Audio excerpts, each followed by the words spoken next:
Assalamualaikum warahmatullahi wabarakatuh. Hai. Semangat pagi anak-anak hebat kelas 2. Berjumpa lagi dengan Bu Indah. Nah, hari ini bagaimana kabar kalian? Alhamdulillah, luar biasa. Allahu Akbar. Semoga anak-anak selalu diberikan kesehatan, keselamatan, serta jangan lupa untuk selalu mematuhi protokol kesehatan dengan cara mencuci tangan sebelum dan sesudah beraktivitas, gunakan masker saat keluar rumah, serta hindari kerumunan. Anak-anak, jangan lupa untuk absen online-nya ya. Nah, hari ini sebelum pembelajaran kita mulai, seperti biasa, marilah kita membaca doa terlebih dahulu. Berdoa sesuai kepercayaan dan keyakinan kita masing-masing. Berdoa mulai. Berdoa selesai. Semoga dengan membaca doa, anak-anak diberikan kemudahan dan kelancaran dalam menyerap materi pembelajaran kita hari ini. Nah, hari ini kita tepuk di rumah aja yuk. 1, 2, 3, tepuk di rumah aja. Ayo kita lawan virus corona. Diam di rumah, jangan keluyuran. Bermain dan belajar bersama ayah bunda. Ayo aktivitas di rumah aja. Nah, anak-anak, hari ini anak-anak sudah memasuki tema 5, subtema 2, pembelajaran 3 dan 4, pengalamanku di sekolah. Anak-anak, tolong buka dulu ya buku paketnya dan disimak baik-baik videonya. Nah, anak-anak, sekarang anak-anak tolong simak dulu ya. Jam istirahat telah usai. Benny menemui petugas sekolah. Benny meminta tolong membukakan pintu gudang karena di gudang tempat menyimpan tanah liat. Nah, ini adalah gambar Benny sedang meminta petugas sekolah untuk membukakan pintu gudang. Benny meminta tolong kepada petugas sekolah. Kamu juga dapat meminta tolong ke teman, kakak, guru, dan lainnya. Ini adalah gambar Benny ya sedang meminta tolong kepada petugas sekolah. Nah, kalimat minta tolong yang diucapkan Benny adalah seperti ini. Pak, saya meminta tolong untuk mengambilkan kunci gudang, kata Benny. Nah, untuk mengajukan kalimat permintaan tolong, anak-anak harus memulainya dengan kata tolong, dan anak-anak juga harus berbahasa yang sopan. Gitu ya anak-anak. Nah, apabila dalam penulisan kalimat atau ungkapan minta tolong harus diberi tanda seru. Ingat-ingat ya, diawali kata tolong dan diakhiri tanda seru dengan bahasa yang santun. Nah, ini adalah permintaan tolong yang diajukan siapa? Anak-anak Siti kepada Meli. Nah, kalimat minta tolong yang diucapkan yaitu, Meli, tolong ambilkan tanah liat itu, kata Siti. Nah, ini adalah kalimat minta tolong yang diajukan Siti kepada Meli. Jangan lupa ya anak-anak, apabila menuliskan kalimat atau ungkapan permintaan tolong, anak-anak harus memulainya dengan kata tolong dan diakhiri dengan tanda seru ya, dengan bahasa yang sopan. Kalau ini adalah kalimat minta tolong yang diajukan Udin kepada Benny. Benny, tolong bantu aku mengangkat meja ini, kata Udin. Nah, jadi anak-anak jangan lupa untuk selalu mengajukan ungkapan permintaan tolong dengan mengawali dengan kata tolong dan diakhiri dengan tanda seru dengan bahasa yang sopan. Nah, anak-anak bisa ya. Ini adalah contoh terakhir. Bu, tolong ambilkan saya kertas untuk Bu Citra, kata Udin. Nah, dari kalimat atau ungkapan permintaan tolong ini artinya Udin meminta untuk mengambilkan kertas buat Bu Citra kepada petugas tata usaha. Gitu anak-anak. Paham apa belum? Ungkapan permintaan tolong. Semoga anak-anak paham ya. Nah, Benny dan teman-temannya baru selesai belajar bahasa. Selanjutnya akan belajar mengukur. Tadi kan Benny sudah belajar bahasa untuk mengajukan permintaan tolong. Sekarang Benny belajar untuk mengukur. Anak-anak masih ingat apa tidak? Mengukur itu bisa dengan menggunakan penggaris, roll meter, dan lain sebagainya. Nah, ini adalah benda-benda yang dapat diukur. Ada sapu, ada pintu, ada papan tulis, dan lain sebagainya. Nah, apabila sapu bisa digunakan alat ukurnya roll meter atau roll kecil. Sedangkan untuk benda-benda yang besar itu, atau misalnya tempat yang sangat luas, bisa dengan menggunakan roll meter yang besar. Nah, kalau pintu bisa dijangkau dengan menggunakan roll meter kecil. Untuk papan tulis pun juga menggunakan roll meter yang kecil, gitu ya anak-anak. Nah, ini anak-anak bisa mengukur atau mengetahui satuan panjang yang terdapat pada ukuran dengan menyanyikan lagu satuan panjang. Ini satuan panjangnya, singkatannya ada di sebelah kanan ya. Bu Guru akan memberikan contoh kembali kepada anak-anak agar anak-anak bisa menyanyikan dan bisa mengerjakan dengan metode yang menyenangkan. Nah, disimak baik-baik ya dan diikuti. 1, 2, 3. Kilo, hekto, deka dan meter, desi, senti dan milimeter. Kalau naik bagi 10, turun kali 10. Kalau naik bagi 10, turun kali 10. Nah, ulangi lagi ya. 1, 2, 3. Kilo, hekto, deka dan meter, desi, senti dan milimeter. Kalau naik bagi 10, turun kali 10. Kalau naik bagi 10, turun kali 10. Nah, anak-anak sudah bisa apa belum? Pastinya anak-anak sudah bisa ya. Lagu tersebut bisa digunakan dan dinyanyikan anak-anak saat pengerjakan mengubah satuan panjang. Misalnya, anak-anak apabila menyanyikan, nanti suatu saat anak-anak bisa dalam mengerjakan. Anak-anak juga jangan lupa untuk menggambarkan satuan panjang ini ya. Misalnya dari sentimeter itu naik ke meter. Jadi dia naik berapa tangga? Ngitungnya gini. 1, 2. Naik 2 tangga berarti kan kalau naik dibagi 10. Ini 10 itu maksudnya per tangga ya.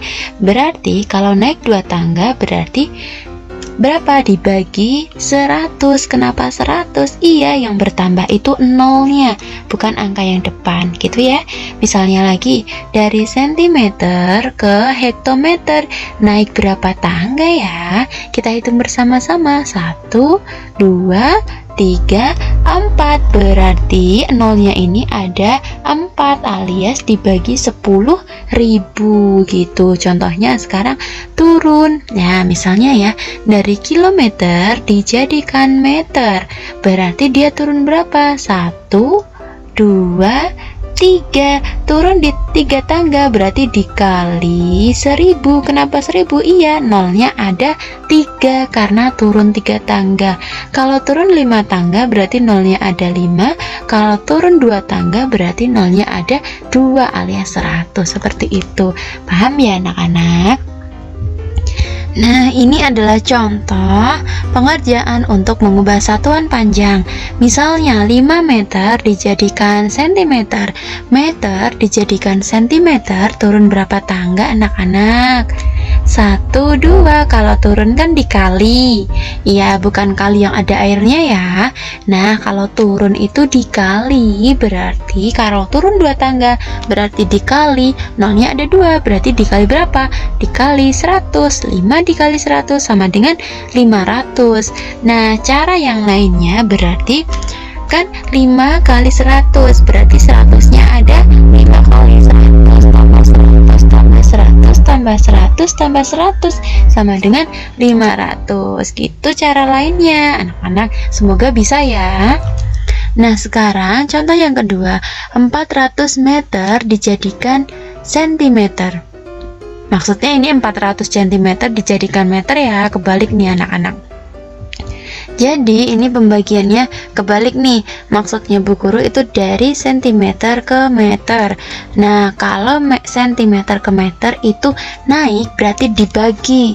Dibaginya karena naik 2 tangga dibagi 100 sama dengan, nah caranya anak-anak coret. Nolnya sini coret, sebelahnya coret, sini coret lagi, kanan coret lagi. Berarti tinggal pembagian 4 dibagi 1 sama dengan 4. Mohon maaf ya Bu Guru ingatkan lagi, ini maksudnya 400 cm dijadikan meter, jadinya hasilnya pembagian gitu ya. Nah anak-anak, Benny dan teman-temannya dapat menghias vas bunga. Sekarang Benny akan membuat vas bunga. Benny membuatnya bersama teman. Vas bunga dibuat dari tanah liat. Coba kamu lakukan seperti Benny, caranya sangat mudah loh. Nah anak-anak coba disimak ya. Adapun langkahnya sebagai berikut. Coba anak-anak, apabila anak-anak itu sudah masuk ke sekolah, pastinya anak-anak sudah mempraktekkan kegiatan tersebut. Yang pertama itu anak-anak nanti menyediakan tanah liat dan air, menggunakan sarung tangan elastis, tidak menggunakan juga bisa. Lalu menentukan pola yang akan dibuat. Anak-anak pengen buat apa? Lalu ambil tanah liat secukupnya dan dibasahi tanah liat dengan air secukupnya. Tanah liat dibuat jangan encer, jadinya anak-anak bisa membentuk gitu, bentuk sesuai keinginan anak-anak. Pastinya ini asyik sekali ya kalau kita praktekkan bersama-sama di sekolah. Nah ini contohnya. Yang pertama, buat pilinan di atas meja. Yang kedua, buat lempengan lingkaran sebagai alas. Yang ketiga, lilitkan di atas lempengan. Yang keempat, rapikan dengan menggunakan botsir. Yang kelima, selesaikan bentuk dengan pilinan. Jadi ini adalah beberapa langkah untuk membuat vas bunga. Nah anak-anak coba perhatikan kembali. Benny itu kan mendapatkan tugas dari sekolah. Benny harus membawa daun kelapa. Tadi kan sudah membuat vas bunga. Sekarang Benny mendapatkan tugas membuat daun kelapa. Benny belum mengetahui kegunaannya. Ibu guru merahasiakannya. Tahukah kamu apa kegunaan daun kelapa? Ya, daun kelapa bisa dijadikan untuk membuat makanan, bisa juga dijadikan untuk membuat hiasan, bisa juga digunakan untuk bukan membuat makanan ya, tetapi membuat alas untuk tempat makanan gitu. Nah contohnya ini, berarti daun kelapa bisa digunakan untuk membuat ketupat. Ketupat, tahu anak-anak ketupat itu apa? Iya, ketupat itu adalah beras yang dimasukkan ke dalam daun kelapa dan lalu dikukus dan jadilah nasi ketupat gitu. Nah, pernahkah kamu membuat kerajinan dari dedaunan? Kali ini kamu akan membuat anyaman cangkang ketupat dari daun kelapa. Anak-anak sudah pernah membuat apa belum? Nah, sayangnya kita tidak bertemu langsung, jadinya anak-anak tidak bisa mempraktekkan kegiatan tersebut ya bersama Bu Guru. Nah, cara membuatnya adalah gulung satu sisi janur sampai 3 kali pada tangan. Ingat, posisi pangkal janur menghadap ke atas. Ambil sisi janur satu lagi seperti langkah sebelumnya. Gulung pada tangan sebanyak 3 kali. Posisi pangkal janur menghadap ke bawah. Buatlah kedua gulungan saling bersilangan. Janur masih dalam posisi tergulung. Ambil satu ujung, kemudian putar ke belakang susunan janur. Masukkan ujung janur yang sudah diputar ke belakang, kemudian janur yang berada pada posisi tengah. Teruskan anyaman sampai bawah. Lakukan langkah sama dengan janur yang satu lagi. Nah, anak-anak, semoga anak-anak suatu saat bisa mempraktekkan kegiatan tersebut bersama Bu Guru ya. Nah, Benny sudah berhasil membuat ketupat. Hore, aku dapat membuat ketupat. Ayo ceritakan ke teman-temanmu. Ini adalah pengalamanmu membuat anyaman ketupat. Nah, daun kelapa itu berguna untuk cangkang ketupat. Banyak jenis daun lainnya yang berguna bagimu, seperti daun mangga, daun singkong, dan daun pepaya. Nah, Benny telah selesai membuat ketupat. Kemudian Benny mendengarkan guru membaca puisi. Puisinya tentang ketupat. Anak-anak, yuk kita simak puisi yang bu guru bacakan. Ketupat Lebaran. Ketupat Lebaran dengan sayap opor ayam, disantap sepulang dari salat Idul Fitri. Untuk kakek dan nenek, tetangga, sahabat, senangnya, subhanallah, sungguh nikmat. Ketupat Lebaran dengan sambal goreng hati, tersedia di meja sepulang dari sholat. Memang sedap dan enak serta gurih. Cobalah ketupat, alhamdulillah, sungguh nikmat. Nah, itu adalah puisi tentang ketupat Lebaran. Nah, dari puisi tersebut ada beberapa kata yang harus anak-anak ketahui. Yang pertama adalah kata ketupat. Ketupat artinya dibuat dari beras yang dimasukkan ke dalam anyaman daun kelapa. Yang kedua adalah opor. Opor adalah gulai ayam atau itik dan sebagainya, berkuah santan kental. Lalu ada santap. Santap artinya adalah memakan, meminum. Dan selanjutnya adalah kata nikmat. Nikmat itu artinya enak dan lezat. Dan kata yang terakhir yang harus anak-anak pahami adalah gurih. Gurih itu enak rasanya, seperti ikan goreng. Ya, rasanya tuh gurih gitu. Anak-anak sudah paham ya tentang beberapa kosakata dalam puisi yang dibacakan bu guru. Nah, setelah anak-anak mempelajari pembelajaran tema 5, subtema 2, pembelajaran 3 dan 4, sekarang anak-anak mendapatkan tugas dari bu guru. Tugasnya yang pertama, kerjakan soal halaman 85, nomor 6 sampai 8. Lalu yang kedua, nyanyikanlah lagu satuan panjang dengan voice note. Lagu yang kilo, hekto, deka dan meter, desi, senti dan milimeter. Nah, itu ya supaya anak-anak juga sekilas hafal gitu. Yang ketiga, kerjakan soal di bawah ini. Yang pertama, 2000 cm dijadikan meter. 2, 500 cm dijadikan meter. Nanti anak-anak tolong kerjakan beserta caranya ya. Nah, anak-anak tolong kerjakan tugas tersebut di buku tugas dengan penuh semangat dan tanggung jawab. Semoga anak-anak menjadi orang yang sukses. Nah, tadi anak-anak sudah mempelajari tentang kalimat permintaan tolong, lalu mengubah satuan panjang, serta makna dari beberapa kata, dan anak-anak juga sudah mengetahui cara untuk membuat vas bunga dan ketupat. Nah, anak-anak, ada ayam berlari ke sana kemari sambil jalan beli terasi. Bu guru akhiri pembelajaran hari ini. Cukup sekian dan terima kasih. Dan mohon maaf ya apabila bu guru masih banyak kesalahan dan kekurangan dalam pembuatan video kita hari ini. Bu guru terima kasih anak-anak sudah menyaksikan videonya, dan semoga bermanfaat buat anak-anak. Bu guru akhiri, wabillahi taufiq wal hidayah. Wassalamualaikum warahmatullahi wabarakatuh. Terima kasih, thank you.